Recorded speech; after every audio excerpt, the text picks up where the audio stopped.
На 2 и 3 септември 2021 година експерти по туризъм, нематериално и материално културно наследство и местно развитие посетиха общините на Белене и Гулянци.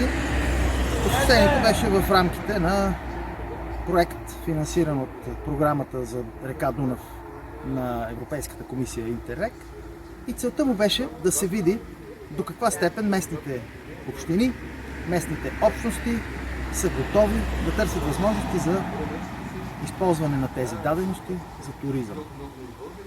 С нас беше и представител на Асоциацията на Дунавските общини, а сега ще ви разкажем какво се случи в Белене и Гулянци.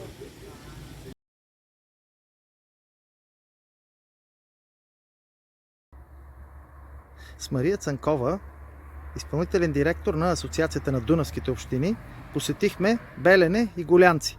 Какъв потенциал за туризъм съзирате в тези две общини, които не са така добре познати за широката българска туристическа клиентска общественост? Два типа туризъм представляват най-големия потенциал не само за тези две общини, но всички дунавски общини: културно-исторически туризъм и приключенски туризъм. Това, което е допълнително за община Белене, е възможността лагерът Белене да бъде развит като място за памет.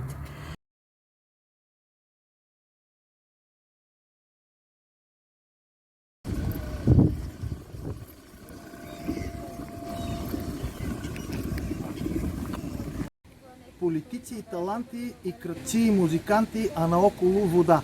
Така Тодор Колев е възпял това зловещо място от българската история. Възможно ли е материалните останки от него и съществуващата инфраструктура обаче да се използват за туризъм? Този твърде любопитен и екзотичен въпрос се опитваме да изследваме заедно с група експерти, които днес посетиха остров Белене. На брега на Дунава край Белене разговаряме с кмета на града Милен Дулев за потенциала на туризма за този дунавски град и визията на местната община. Белене е различно с 5 неща от всички други общини в България. Това е най-големия български остров, единственият природен парк на река Дунав, природен парк Персина. Лагера, втори обект, който е съществувал от 1949 до 1959 година.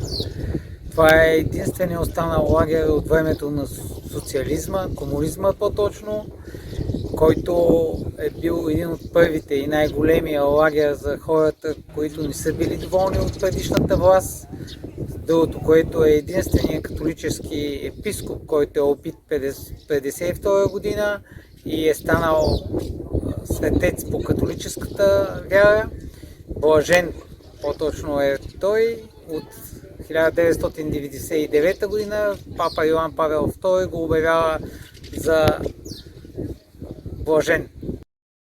Какво смятате, че трябва да се направи, за да може българските и чуждестранни туристи да открият Белене? Ние работим в тази област, създаваме, популяризираме по-точно града през различните канали, които имаме възможност, с помощта на интернет, в момента и печатните издания, съответно туристическите борси, където може да участваме, така че града със всеки изминат период и всяко изминато лято туристите се увеличават и виждат красотите на нашата общност.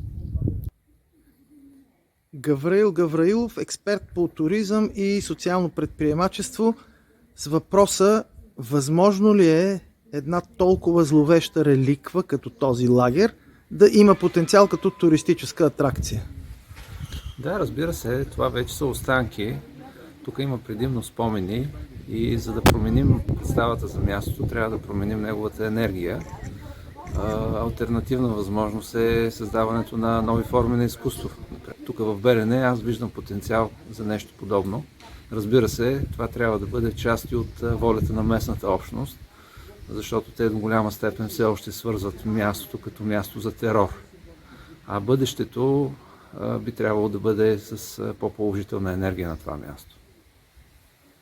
Недялка Стойкова, първият туристически гид, който води туристи в Белене и тук на мястото на някогашния концентрационен лагер, както го наричат.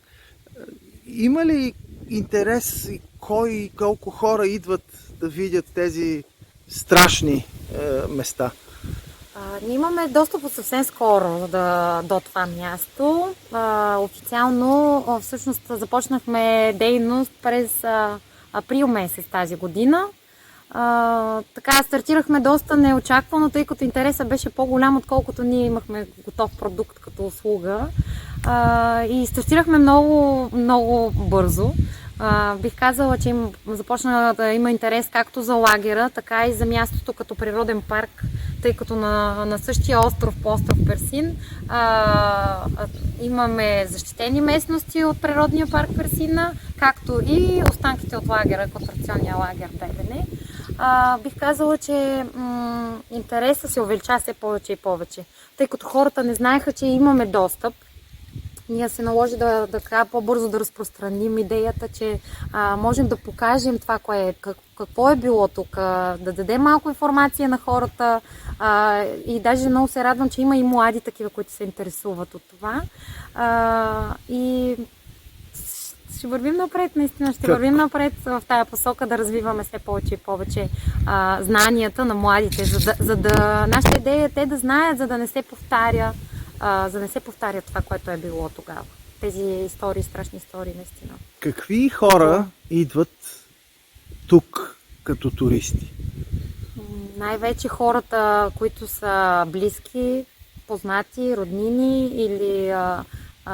или са чували. Тоест хората наистина, които идват тук, те знаят, те са прочели, не са случайно преминаващи. Някои от тях наистина са много близки роднини. Внуци лежали тук, да кажем, които искат да напишат някакви статии, да искат да... Даже наскоро имаше една жена от Америка, дойде тук, за да довърши книгата на дядо си. Защото дядо ѝ е започнал да пише, но не е довършил, не е оцелял. И всъщност, в крайна сметка, тя точно това също искаше. Ние искаме да разкажем това, което той разказваше на хора, които просто се интересуват на тая тематика. Да.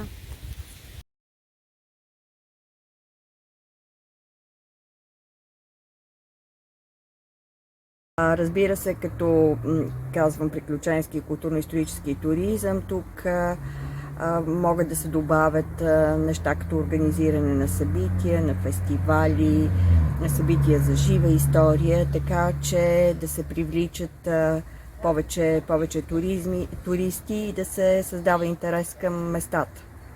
Даденостите са свързани с реката на тези общини, развитието на спортен риболов, развитието на природен туризъм.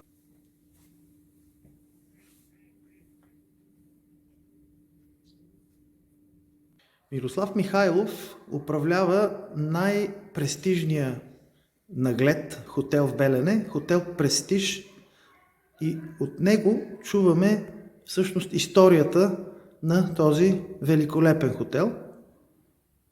Хотелът се намира на самия бряг на Дунава, който виждате. Географски е най-близо до реката, от Шварцвалд до делтата на Дунав. Така е изглеждал до 2003 година, когато е реконструиран и преустроен. Казвал се Гребната база, построена 1972 година. Общо взето 2003 започва да работи с малко персонал, благодарение на програмата САПАРТ. От 2016 година аз съм тук и когато започнах да работя, разполагахме с 9 души. В момента към хотела работят целогодишно 29 различни хора, като доайенът Магдалена Ръжгева е на 70, а най-младите са на 16, те са още ученици. Общо взето различни хора с различни истории. На това табло сме събрали част от тях. Тук може да видите гости от Щатите, Италия и Франция, които вечерят с нас в един местен ресторант. Това са част от празниците, които обичаме да празнуваме заедно, а това са Оливия и Силви, които съвсем случайно от Booking дойдоха в хотел един ден и решиха да се закупят къща в село Петокладенци, близо до Белене. Карат всяка година по 60 човека от Франция, за което сме много благодарни.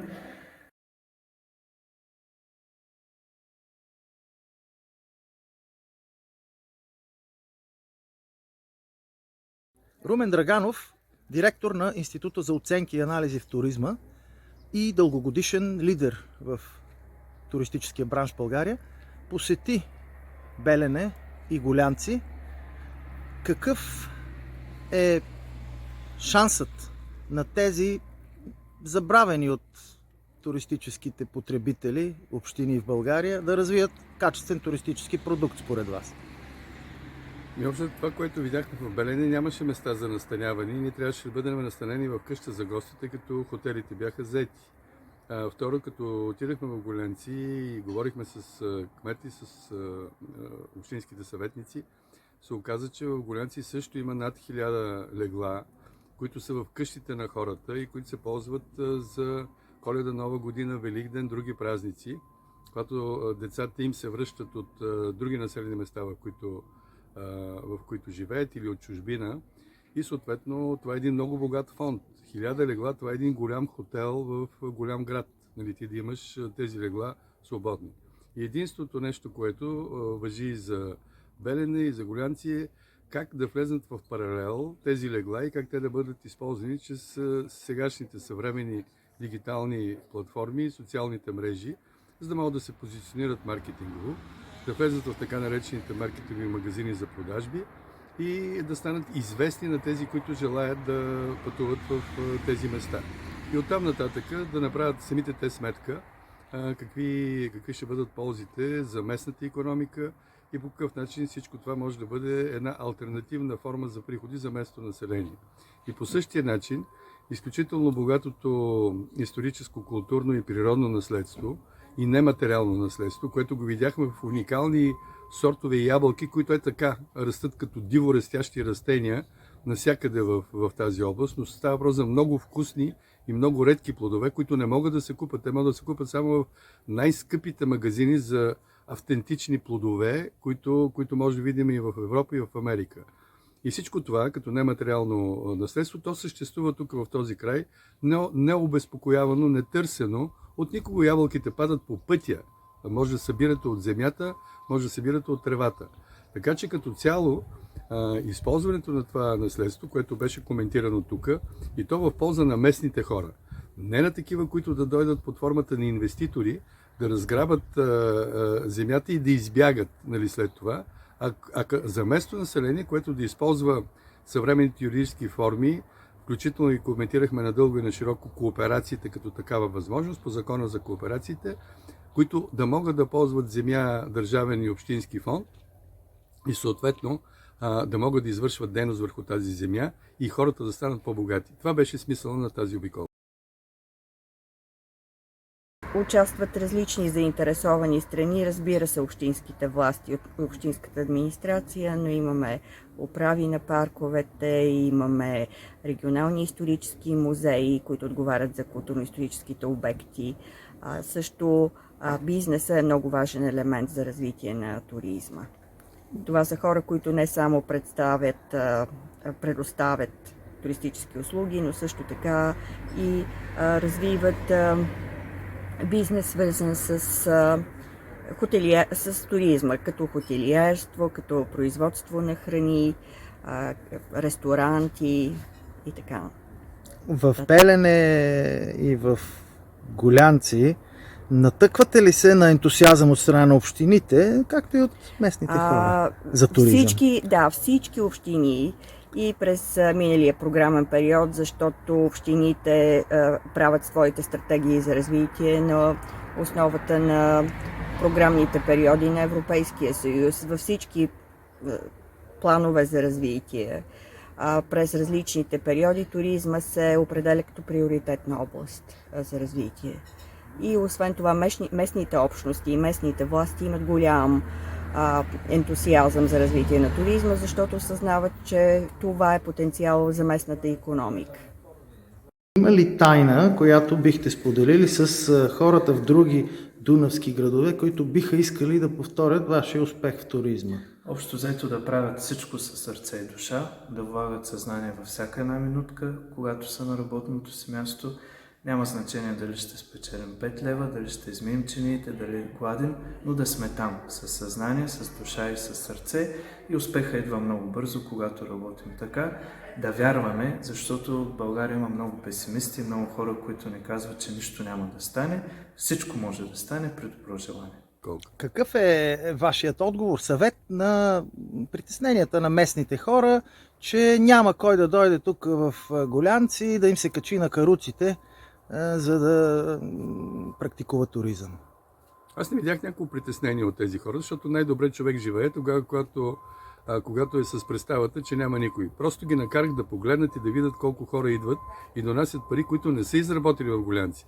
Всички тези синове, дъщери, внуци, които изкарват парите някъде другаде, пък ги харчат в Гулянци, те подобряват местната икономика.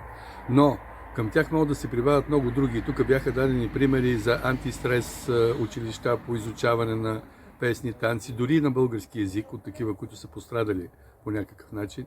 По това да се развива специализирания туризъм, като се показват културата на обработка на различните селскостопански култури или гледане на животни или производство на каквото и да било. Кулинарният туризъм по отношение на това кой какво и по какъв начин приготвя. Обмена на деца и ученици, които могат да спортуват и съответно да бъдат в училища по предизвикателства и училища за оцеляване и съответно да създават такива контакти не само между български деца на територията на България, но такива от Румъния, от други европейски страни.